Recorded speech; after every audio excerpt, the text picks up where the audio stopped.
Gjykata kushtetuese ka pezulluar një zëri dekretin e presidentit të Republikës Bayram Begaj për zhvillimin e zgjedhjeve të parakohshme në Tiranë, duke vënë në pozitë të vështirë kreun e shtetit dhe ekipin e tij ligjor. Vendimi mor pasi presidenti kishte dekretuar zgjedhjet në 1 tetor 2025, më njëherë pas shkarkimit të kryebashkiakut Erion Veliaj nga Këshilli i Ministrave.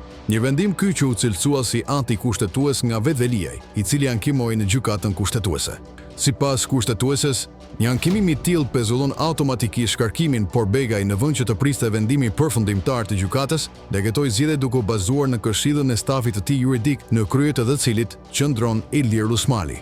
Pas kritikave të opozitës që akuzoi presidentin se po vepron në ndikimin e kryeministrit Edi Rama, ky i fundit doli publikisht në mbrojtje të Begajt, e po ashtu të Rusmalit. Rama i quajti Rusmalin një figurë me integritet, duke kujtuar periudhën kur ai ishte ministër në qeverinë Berisha dhe dha dorëheqje për arsye parimore. Megjithatë, për asaj kohe Rusmali ka kaluar në kampin politik të Partisë Socialiste dhe mban në vetë një post të Komisionit të Ankesave dhe Sanksioneve në KQZ.